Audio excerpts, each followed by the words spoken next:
Guys, स्वागत है आपका एक बार फिर से आपके अपने यूट्यूब चैनल पर साइंस स्टडी सेंटर पर। तो आज की वीडियो में हम पढ़ेंगे नागरिकता सिटीजनशिप का प्रावधान कौन से भाग में है और सिटीजनशिप कितने प्रकार की होती है, कैसे हमें प्राप्त होती है, किस टाइप से ये ख़त्म होती है, कितने आर्टिकल से कितने आर्टिकल के बीच में इसका प्रावधान किया गया है, ये सब भी चीज़ें हम इस वीडियो में कवर अप करेंगे।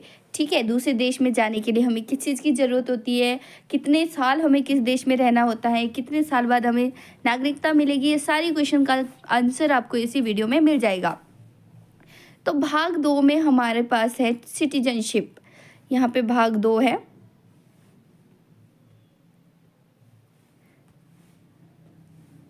भाग 2 की अगर हम बात करें तो भाग 2 में जो है वो वर्णन किया गया है नागरिकता का, यानी सिटीजनशिप।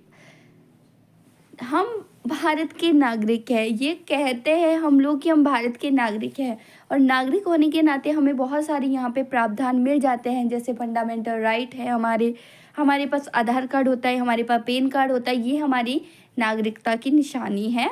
और जब हम यहीं पे पैदा हुए हैं तब से हमें ये नागरिकता यहाँ से प्राप्त हुई। और भारत जो है एक ऐसी कंट्री है जहाँ पे एकल नागरिकता हमें प्राप्त होती है, यानी हम भारत के निवासी हैं, हमें राज्य के निवासी सर्टिफिकेट मिलता है। ठीक है, और हमें कोई भी ये हम एकल नागरिकता क्या है हमारे भारत में है, प्रावधान है। तो चलिए स्टार्ट करते हैं। कोई भी देश अपने मूल निवासियों को कुछ विशेष अधिकार देता है, इन अधिकारों को ही क्या कहा जाता है, नागरिकता कहा जाता है। भारत में एक ही नागरिकता है, हम केवल देश के नागरिक हैं, राज्यों के नागरिक नहीं बल्कि निवासी हैं।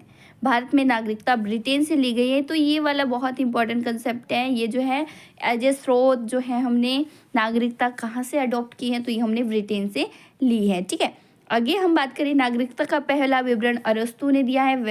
वेरी इंपॉर्टेंट क्वेश्चन, पहला विवरण जो है अरस्तु ने दिया था। भारत की नागरिक 1955 के अधिनियम पर आधारित है नागरिकता। यहाँ पे नागरिकता आएगा, भारत की जो नागरिकता है 1955 के अधिनियम पर आधारित है। नागरिकता में पहली बार संशोधन किया गया था 1986 में। और नागरिक होने के नाते हमें पैन कार्ड, आधार कार्ड दिए जाते हैं, और गैर नागरिक को यह सुविधा उपलब्ध नहीं होती है। अगर हम बात करें इसका प्रावधान कहाँ से कहाँ तक किया गया है, तो आर्टिकल 5 से लेकर आर्टिकल 11 तक इसका वर्णन किया गया। तो चलिए सबसे पहले आर्टिकल को ही कवर अप कर लेते हैं कि आर्टिकल में क्या कहा गया है। आर्टिकल 5 की अगर हम बात करें तो संविधान प्रारंभ से में दी गई नागरिकता, अर्थात संविधान बना तो उन सभी लोगों को नागरिकता दी गई जो उस समय भारत के अंदर थे। जब हमारा संविधान बना था, जितने भी लोग भारत में थे उनको क्या दिया गया, भारत की नागरिकता दी गई है। और आर्टिकल 6 में कहा गया है कि पाकिस्तान से भारत आए लोगों को नागरिकता, किंतु यदि यह संविधान बनने के बाद आएंगे तो नागरिकता नहीं मिलेगी। यानी इसमें परमिट रूल, यानी कि 19 जुलाई 1948 से पहले जो पाकिस्तान से भारत आए हुए लोग हैं उनको ही नागरिकता दी जाएगी। ठीक है, अगर 19 जुलाई 1948 के बाद कोई आया तो उनको नागरिकता नहीं दी जाएगी, उसके लिए उन्हें कुछ अलग प्रोसेस करना पड़ेगा। अगर अनुच्छेद 7 में कहा गया है कि भारत के स्वतंत्रता के बाद जो है भारत से पाकिस्तान चले गए ऐसे व्यक्ति जो संविधान बनने के से पहले लौट आए तो उन्हें नागरिकता दे दी जाएगी। यानी कि जब हमारे भारत और पाकिस्तान का क्या हुआ था, बंटवारा हुआ था, उस टाइम पे पाकिस्तान चले गए थे, लेकिन संविधान बनने से पहले वो भारत वापस लौट आए थे तो उनको भी नागरिकता दी गई है। अगर अनुच्छेद 8 की बात करें तो इसमें कहा गया है कि विदेश भ्रमण एवं नौकरी करने पर भारत की नागरिकता समाप्त नहीं होती। यदि कोई भारत NRI यानी कि भारत से विदेश जाता है नौकरी के पर्पज़ से या फिर घूमने के पर्पज़ से, तो उनकी नागरिकता समाप्त नहीं की जाएगी, वो वीज़ा के पर्पज़ पे उस पर जाते हैं। ठीक है, आर्टिकल 9 में बात की गई है कि विदेशी नागरिकता लेने पर भारत की नागरिकता समाप्त कर दी जाएगी। वेरी इंपॉर्टेंट है, अगर कोई विदेश की नागरिकता लेता है तो भारत की नागरिकता समाप्त हो जाएगी, लेकिन अगर कोई विदेश की नागरिकता नहीं लेता है तो उसकी नागरिकता समाप्त नहीं होती है। आर्टिकल 10 की अगर हम बात करें, आर्टिकल 10 में कहा गया है कि भारतीयों की नागरिकता बनी रहेगी तब तक जब तक कि वो कोई देश विद्रोही कार्य नहीं करता हो। या अगर अनुच्छेद 11 की बात करें, लास्ट है, नागरिकता संबंधी कानून संसद बनाती है और ये जिम्मेदारी जो है गृह मंत्रालय को होती है। इंपॉर्टेंट क्वेश्चन है, वेरी इंपॉर्टेंट क्वेश्चन है कि नागरिकता संबंधी कानून कौन बनाता है, तो संसद बनाती है। और इसकी जिम्मेदारी कौन देता है हमें, नागरिकता गृह मंत्रालय देता है। ठीक है, नागरिकता अधिनियम यानी सिटीजन एक्ट 1955 की हम बात करें तो इस अधिनियम में नागरिकता प्राप्त करने की 5 विधियां तथा नागरिकता समाप्त करने की 3 विधियों का वर्णन किया गया है। अगर हम नागरिकता अधिनियम 1955 एक्ट की बात करें तो पहला है हमारा नागरिकता प्राप्त करने की विधियां। ठीक है, पहला है जन्म के आधार पर। अगर हम जन्म के आधार पर अगर हम भारत में पैदा हुए तो हमें ऑब्वियसली बात है नागरिकता मिलेगी। 1986 के बाद अगर हम भारत में जन्म हुआ है तो हमें नागरिकता प्राप्त हुए। वंश के आधार पर 1992 यानी विदेश में जन्म लेने वाले बच्चे को भी नागरिकता दी जाएगी यदि आपके या उसके माता पिता दोनों में से कोई एक भारत का नागरिक है। यानी वंश के आधार पर फॉर एग्जाम्पल अगर हम बात करें सानिया मिर्जा की, अगर सानिया मिर्जा है वो पाकिस्तान में उसकी शादी हुई है लेकिन उसने भारत की नागरिकता नहीं छोड़ी है तो उसको जो है भारत की नागरिकता मिलेगी। या फिर अगर उसका बच्चा होगा कोई तो उसको भी भारत की नागरिकता मिल सकती है।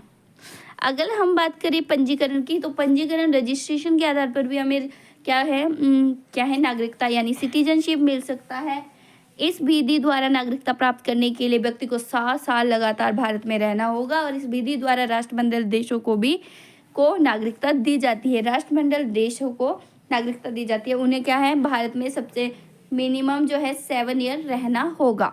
फिर है देशीकरण।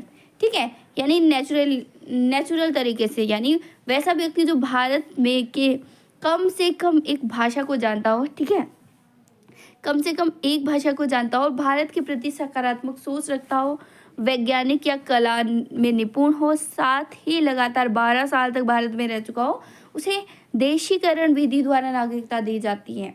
यानी अगर कोई विदेशी व्यक्ति है वो कला या फिर आर्ट में अच्छा है और भारत के प्रति सकारात्मक विचार रखता हो और कम से कम एक यानी तो या तो इंग्लिश या हिंदी या फिर कोई भी एक लोकल भाषा का क्या हो ज्ञाता हो और वो 12 साल तक लगातार भारत में रह रहा हो तो उसको देशीकरण के आधार पर नागरिकता दी जा सकती है।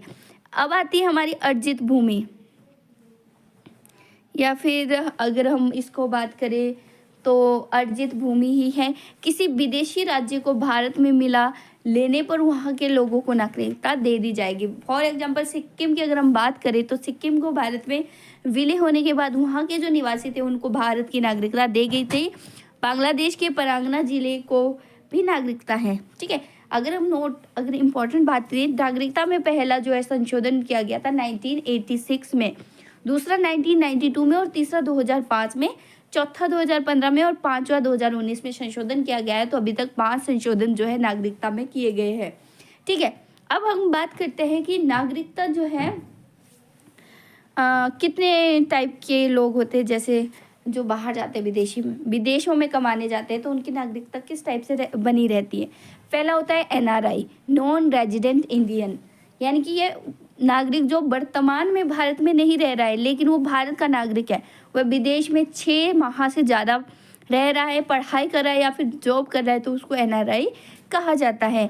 NRI बहुत सारे लोग हैं यहाँ पे NRI जो भारत से बाहर जाते हैं कमाने के पर्पज़ से, जॉब के पर्पज़ से, पढ़ाई के पर्पज़ से।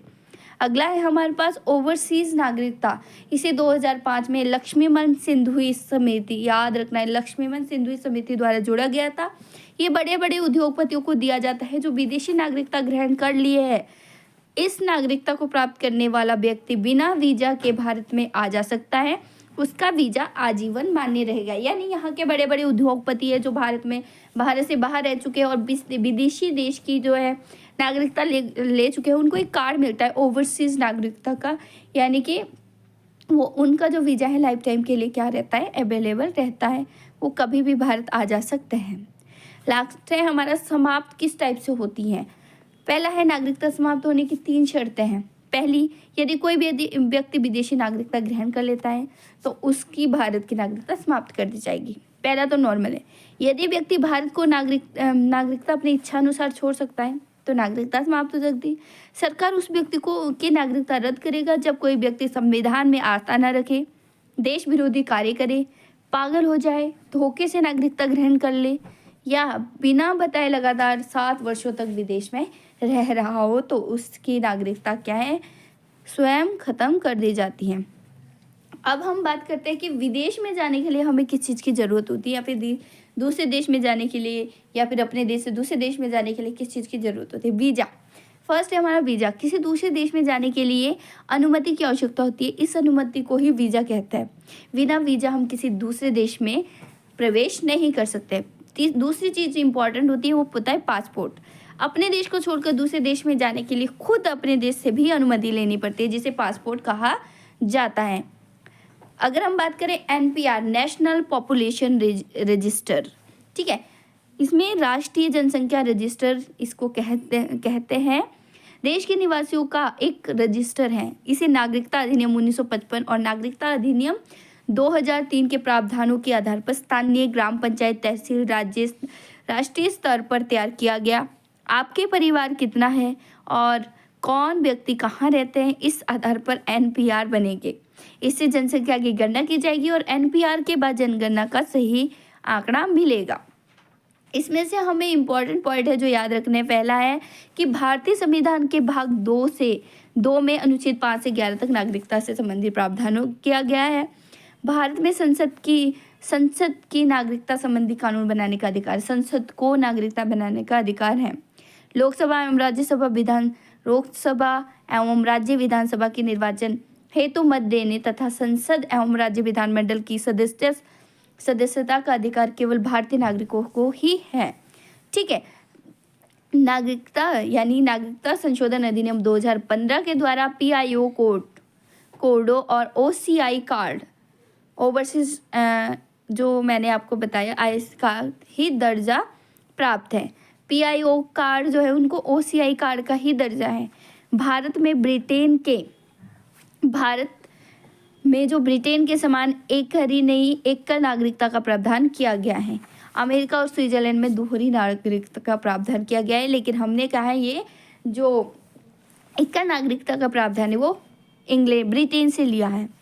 नागरिकता संशोधन अधिनियम अगर 2019 के तहत की बात करें तो उसके तहत बांग्लादेश, पाकिस्तान, अफगानिस्तान में आने वाले हिंदू, सिख, बौद्ध, जैन, फारसी और ईसाई से संबंध रखने वाले को भारतीय नागरिकता देने का प्रावधान है। अगर हम बात करें अमेरिका का राष्ट्रपति बनने के लिए जन्म से ही अमेरिका का नागरिक होना जरूरी है, लेकिन भारत में ऐसा कुछ भी नहीं है। भारत का राष्ट्रपति बनने के लिए ऐसा कोई प्रावधान नहीं है कि वो भारत का ही नागरिक होना चाहिए। ठीक है, तो ये थी हमारा भाग 2 और भाग 2 में सिटीजनशिप का वर्णन किया गया है।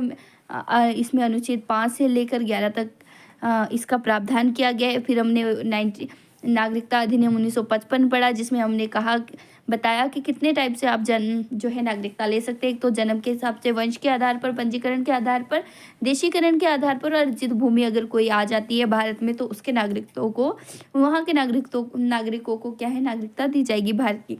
फिर हमने एनआरआई के बारे में पढ़ा, ओवरसीज नागरिक के बारे में पढ़ा। फिर हमने पढ़ा कि कितने टाइप से ख़त्म होती है, किस टाइप से ख़त्म होती है भारत की नागरिकता, और फिर पढ़ा कि विदेश में जाने के लिए या भारत में आने के लिए किस चीज़ की ज़रूरत पड़ती है। फिर हमने पढ़ा एनपीआर जो होती है नेशनल पॉपुलेशन रजिस्टर होता है, जिसमें कि हर एक व्यक्ति को भारत के निवासियों का एक रजिस्टर होता है, जिसमें हर बताना पड़ता है कि कौन सा सदस्य आपका कहाँ रह रहा है, चाहे वो एनआरआई हो चाहे कोई भी हो। इससे हमारी जनगणना सही से रिजल्ट आता है। फिर हमने कुछ ऐसे तथ्य पढ़े जो बहुत ज़्यादा इंपॉर्टेंट है। फिर इसमें से सबसे ज़्यादा इंपॉर्टेंट है कि जो नागरिकता अधिनियम 2015 है उसमें पीआईओ जो कार्ड बनते थे उसको ओसीआई कार्ड की ही दर्जा दिया गया है। फिर हमने पढ़ा कि एकल नागरिकता हमने कहाँ से लिए, ब्रिटेन से लिए, और अमेरिका और स्विट्जरलैंड में दोहरी नागरिकता का प्रावधान है। फिर हमने पढ़ा कि अमेरिका का राष्ट्रपति बनने के लिए जन्म से अमेरिका का नागरिक होना जरूरी है, लेकिन भारत का राष्ट्रपति बनने के लिए कंपल्सरी नहीं है, ऐसा कोई प्रावधान